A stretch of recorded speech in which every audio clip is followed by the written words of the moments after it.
అమీర్పేటలోని మైత్రివనంలో నీరగిరి బ్లాక్లో చెలరేగిన మంటలు పూర్తిగా అదుపులోకి వచ్చాయి. భవనం 4వ అంతస్తులో చిక్కుకున్న విద్యార్థులను సేఫ్గా తీసుకొచ్చారు. అయితే ప్రమాదం జరగడానికి కారణం షార్ట్ సర్క్యూట్ అని ప్రాథమికంగా నిర్ధారించారు అధికారులు.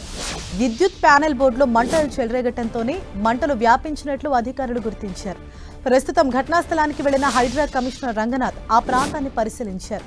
అటు ఘటన జరగగానే వెంటనే అగ్నిమాపక సిబ్బంది పోలీసులు స్పందించడంతో పెను ప్రమాదం తప్పినట్లయింది. మంటలు పూర్తిగా అదుపులోకి వచ్చినప్పటికీ ఆ ప్రాంతంలో ఇంకా దట్టంగా పొగాలముకునే ఉంది.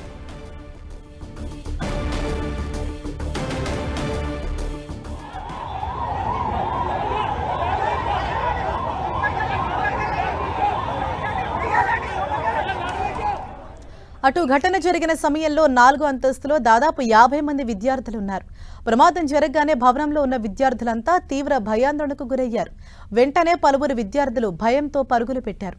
మరికొంతమంది విద్యార్థులు భవనం బాల్కనీ మార్గం నుంచి కిందికి దూకే ప్రయత్నం చేశారు.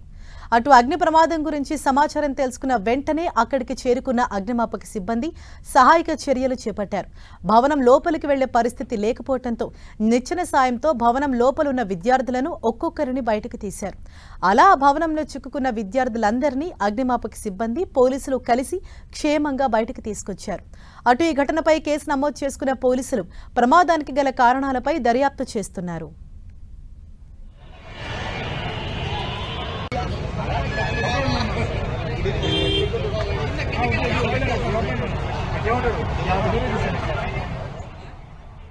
మరోవైపు ఘటన విషయం తెలిసి అక్కడికి చేరుకున్నారు మాజీ మంత్రి తలసాని శ్రీనివాస్ యాదవ్.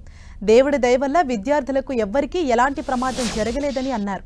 అయితే గ్రేటర్ హైదరాబాద్లో నిత్యం అగ్ని ప్రమాదాలు జరుగుతున్నా కూడా ప్రభుత్వం మాత్రం నిమ్మకు నీరెత్తినట్లుగా వ్యవహరిస్తోందని ఆరోపించారు.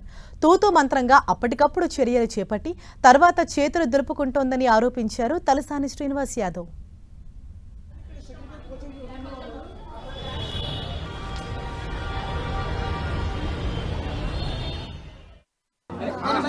ఈరోజు మైత్రివనం గ్రౌండ్ ఫ్లోర్లో ఫైర్ యాక్సిడెంట్ అయింది.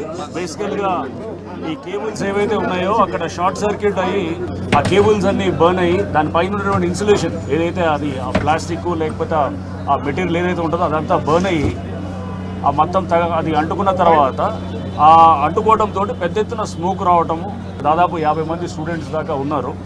ఉంటే ఇది యాక్చువల్గా స్మోక్ తిక్కుగా మొత్తం కూడా కమ్ముకోవడంతో ఆ సెకండ్ ఫ్లోర్లో వాళ్ళందరూ కూడా బాల్కనీకి అటువైపు రావటం, బాల్కనీ అవి కూడా మనం చూసాం పూర్తిగా ప్యాక్ అయ్యింది. హైడ్రా కంట్రోల్కి కూడా ఈ ఫైర్ యాక్సిడెంట్ అయింది 10:50 to 10:30 మధ్యలో.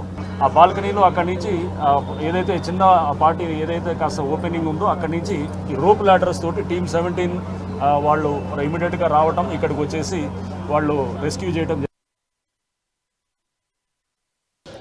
హైదరాబాద్ గ్రేటర్ హైదరాబాద్ పరిధిలో విపరీతమైనటువంటి ఫైర్ యాక్సిడెంట్ జరుగుతున్నాయి.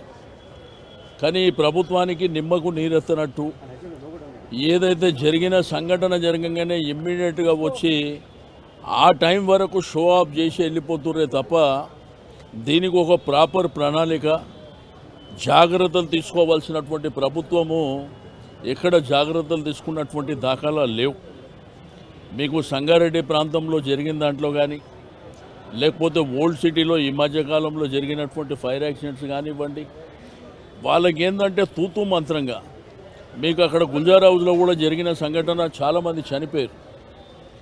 బట్ తూతూ మంత్రంగా వాళ్ళకు కాంపన్సేట్ చేయడం కానీ లేకపోతే జరిగిన సంఘటన మీద విచారణ చేయడం కానీ ఇవన్నీ జరుగుతలేవు ఈ గవర్నమెంట్లో.